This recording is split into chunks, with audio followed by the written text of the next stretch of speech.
When the doubt gets loud, but answer that call. Vision ain't real till you grind at speed, so breathing deep. Then call the damn leads. Call the damn leads. Hey, welcome back to Call the Damn Leads, the show by sales professionals for sales professionals. I'm your host, Drewbie Wilson. With more than 2 decades in sales, I've seen it, been through it, heard about it. Now I'm bringing those stories to you, my favorite people in the world, the sales community. Because let's be honest, it's the greatest job on earth. Doesn't matter where you come from, what background, what personality type, you can create an amazing life in sales. And today's guest, no stranger to the journey, I'd like to welcome Mr. Darren Padgett to the show. How are you, sir? Oh man, I'm doing good. What's going on, Drew? I appreciate the invite to come on and talk with you. Absolutely, man. I'm crushing the day and excited to be here. I want to jump right in. Give us your crazy sales story, brother. Whew, I got one for you. All right, so man, I broke into sales like super early on. I think I was like 18. Met this dude playing like slow pitch softball, and he was like, "Yo, man, like." I see you talking to everybody out here. Like, you know everybody. I'm not really from here. He's like, but I own a few AT&T stores. He's like, and I got a problem with one of my managers. He's like, you ever sold cell phones? And I was like, bro, I barely had a job. Like, my only job at that point was I was driving around like a company truck delivering auto parts to all the local like county auto shops. So I was like, shit, I'll give it a try. Like, you know, so I start working. He starts me out like at his worst store, right? Ton of backlog and all this stuff. So I do that. I manage. But from there, my actual like real sales job was I went into car sales. Toxic environment. I don't recommend it. But anyways, I interviewed at the dealership. The guy goes, when do you want to start? I was like, if you can give me 30 minutes, I only live like 10 blocks away. I was like, I'll run home, like pack a lunch up and I'll come right back. Cause it was like 8 a.m. I met the guy there early. I go back, I sell 2 cars first day. Come on. No, I'm serious. Like obviously, I'm not gonna lie. Obviously, like most people, like you're like, oh man, like this is me. I got this. This is my thing. But I did well. But fast forward, I think it was like my 4th or 5th month, so I'm still super green, right? I'm still learning the process and all that. But I'm catching on. Like I catch on super fast. This guy comes on the lot and the guy's like, man, I really like this truck. The truck was one of our detail guys was buried into this Dodge Ram. And it was basic white, like white on white, basic Dodge rims. And he was like, if you can sell this, he's like, I'll throw you an extra $1,500 on top of whatever you make. I was like, bro, it's sold. So I'm literally about to leave for lunch. This dude rolls on the lot. I scoop him up and he's like looking at the truck. I'm like, you like it? He's like, yeah. I'm telling him about it. He's looking at it. He's hemming and hawing. His wife, he's got his wife and like one of his kids. And they're looking at it. They like it and all this stuff. And for whatever reason, like, we're talking about this was probably like, I don't know, like 2 p.m. All of a sudden, like fast forward, it's dusk.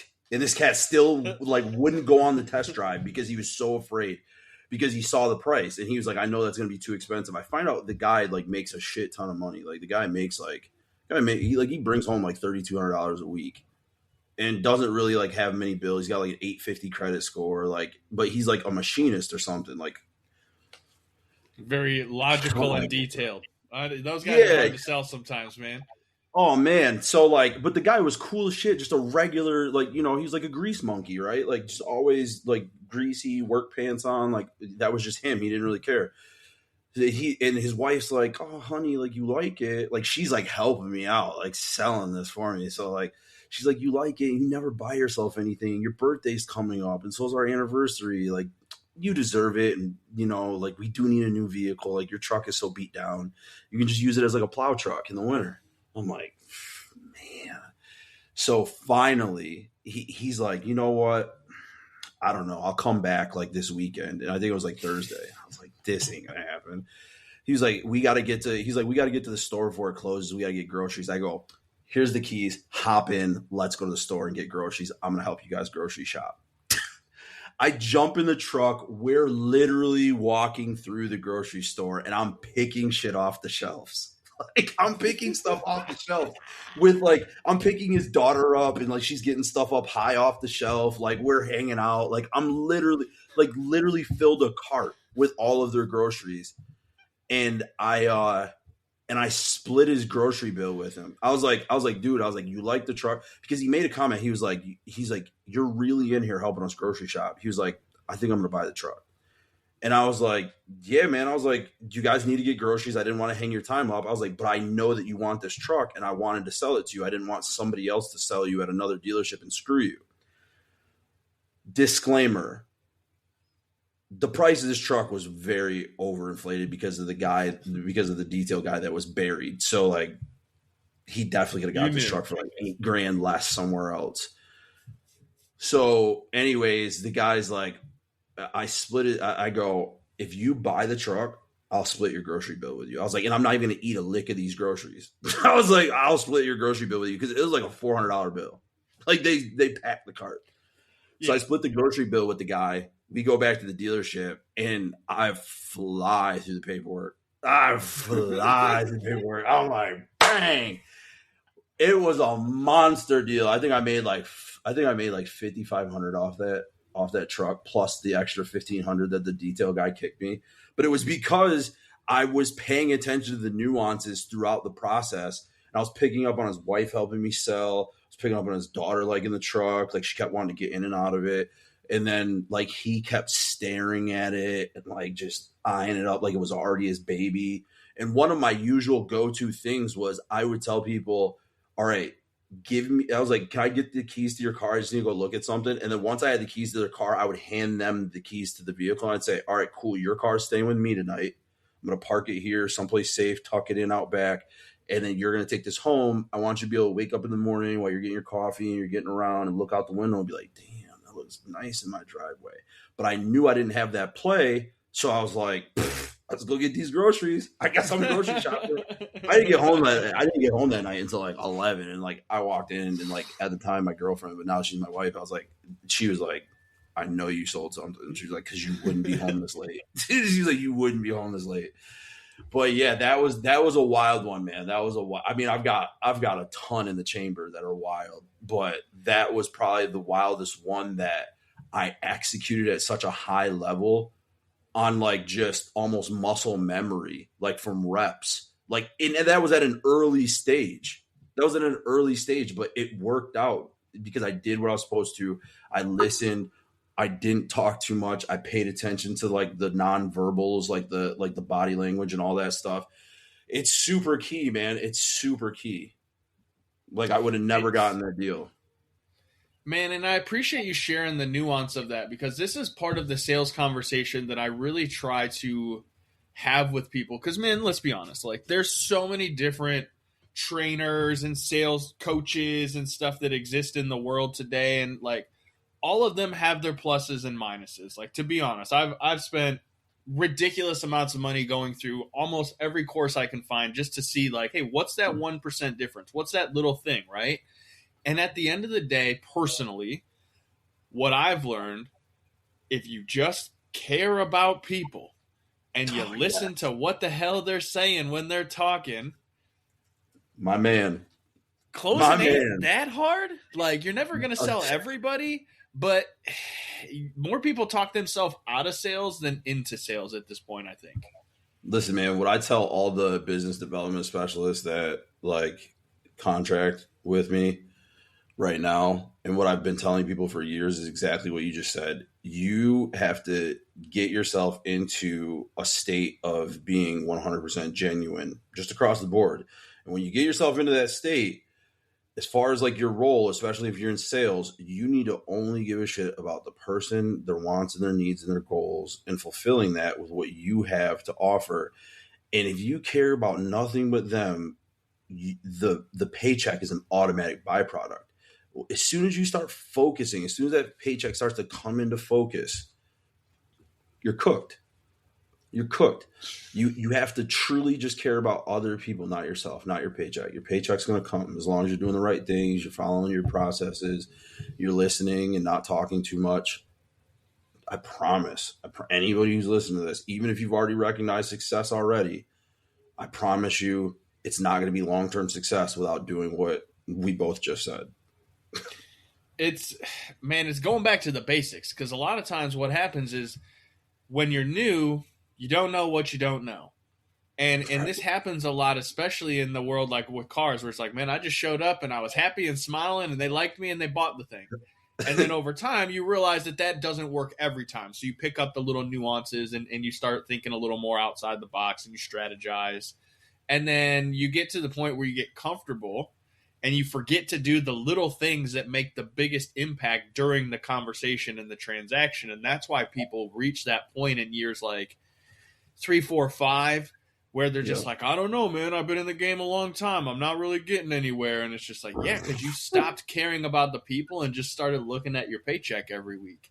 And it's not going anywhere. And so you're stagnant, which is why the conversations are stagnant, which is why you can't grow. And so one thing I find interesting about you, Darren, is like, we have a similar story in that, hey, man, you get thrown into an opportunity, you figure it out, like, by golly, God graces us with an opportunity to show up and be goofballs and do what we do and have some success. And you find yourself now consulting and working with other business owners and helping. How did that happen? Like, what drove you to deciding this is the path you want to be on? Because people that don't know, man, this ain't for the faint of heart. Like, it's a lot to try to work with business owners and sales professionals. Yeah.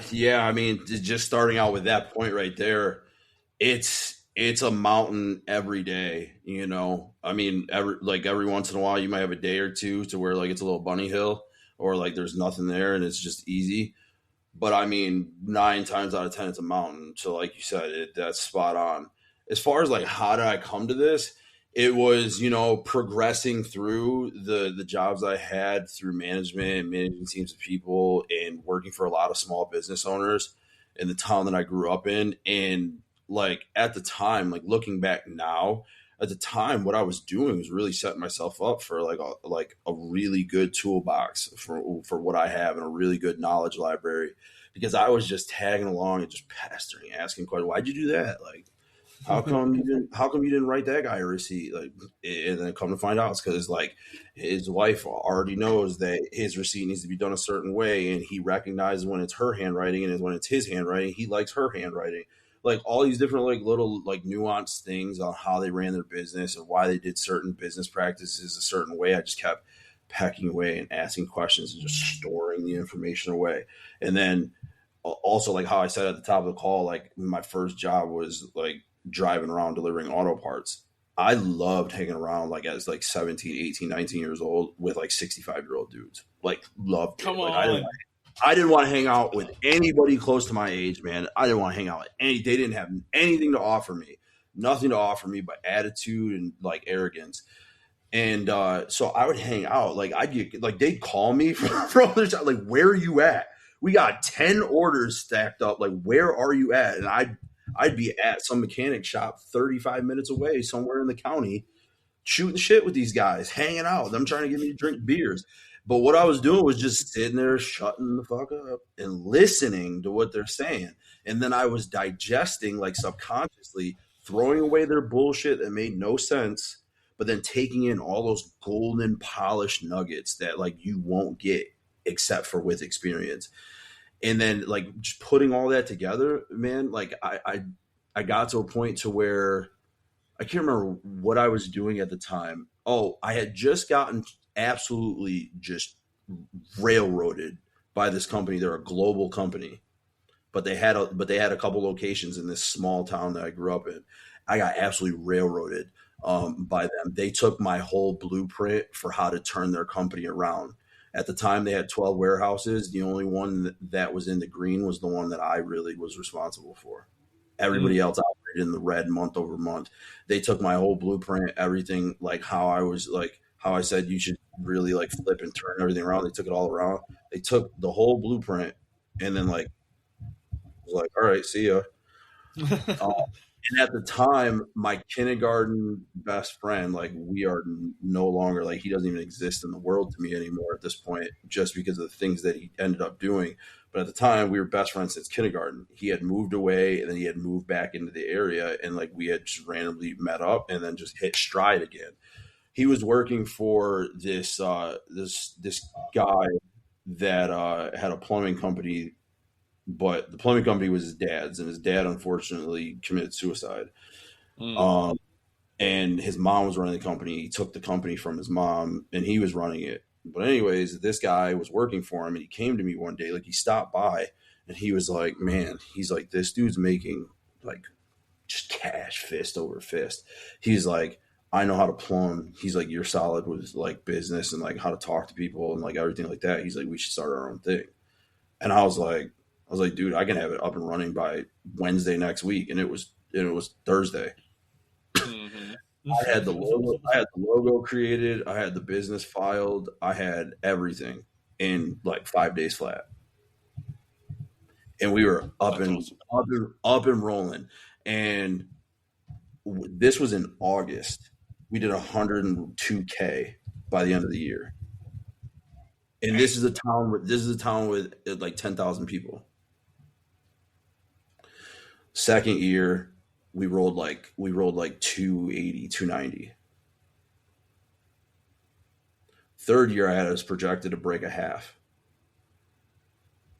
a million in the third year. And after that, I was going to want to leverage any and everything that I could put my fingers on to be able to buy that other company out. So I was going to go and try and get 2 million and buy that kid out. And then really I would have been the second and only the other major plumbing company behind the other one that was like 150 years old.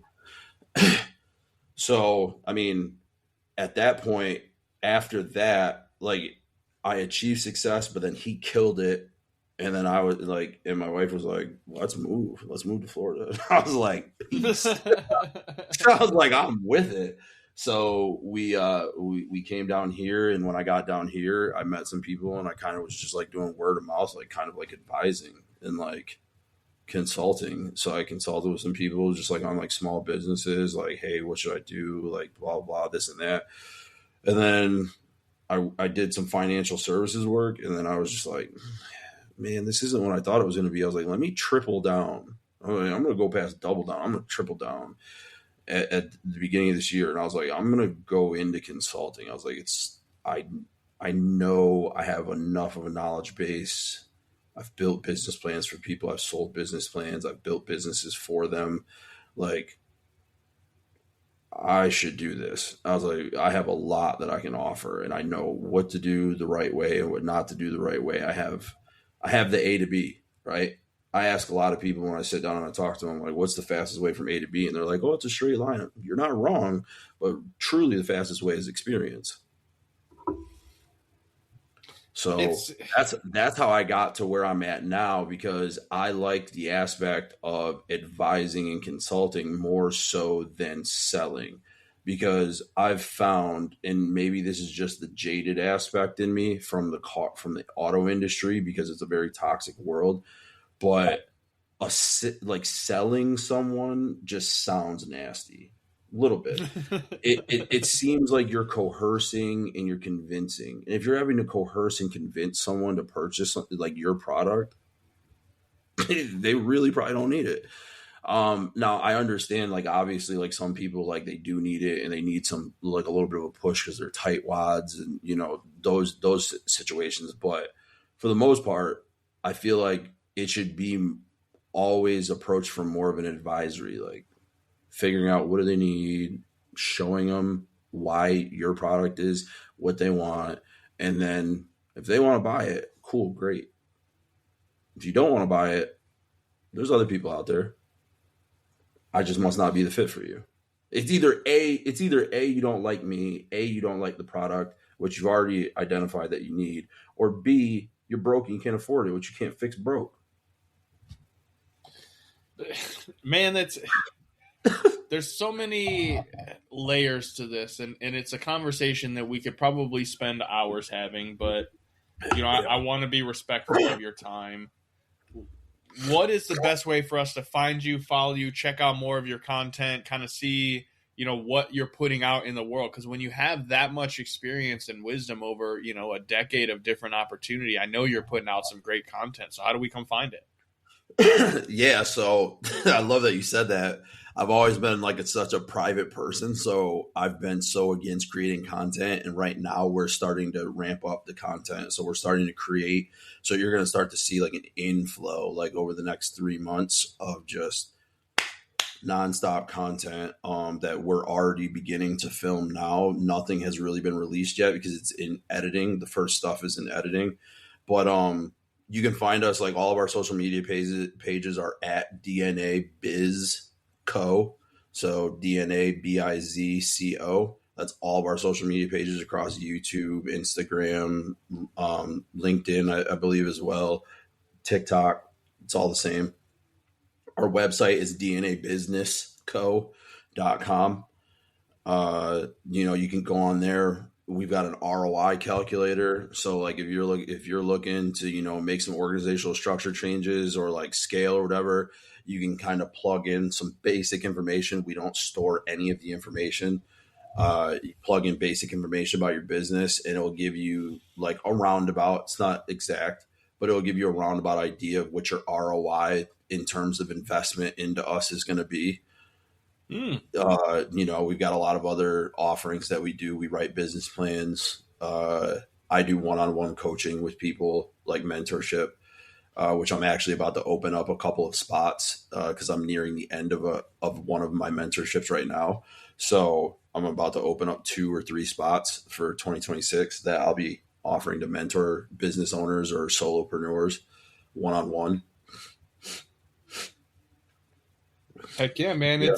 It's always great to see people step into their brilliance and have an opportunity to really share that light with the world. And I see that passion in you. I see the excitement to just help other people be successful. So I appreciate you taking some time to be here and share that story with us today, man. Yeah, man. Effort's key. That's all I care about is effort and ethics, intentionality, and effort. Those are my 3 biggest things. Amen, brother. Well, listen, if you guys enjoyed the show, you got some value out of it, go share it on social media. Tag me, tag Darren, tag the crew. Let everybody know this was an episode that you spent a little bit of time on and got a massive ROI, because time's the most valuable thing you have. We'll make more money. And if you work with Darren, you work with someone that can show you the path, that'll probably give you some strategies to do that. But more than anything, you're here listening to the show, and maybe you know somebody who sucks. Maybe you know somebody that has like absolutely 0 skills in sales and they need some help. Maybe send them this episode. You don't have to tell them they suck, but hey, I heard this. I was thinking of you. I wanted to send it your way. I thought it was awesome. And that's how we help people grow in this business, because it doesn't matter where you come from. It doesn't matter what your background, personality type. Like if you want to learn and you want to grow, folks like Darren will share their story. And that's why I'm so grateful to have the show. And maybe you have a story. Maybe you want to be on the show. Head over to callthedamnleads.com/podcast. Send us your details. We'd love to get you booked in. And then grab a hat, maybe a sweatshirt, keychain, something cool. Represent the movement, because you know what to do from here. Go pick up the phone. Call the damn leads. We'll see you next time. When the doubt gets loud, but answer that call. Vision ain't real till you grind that speed, so breathing deep.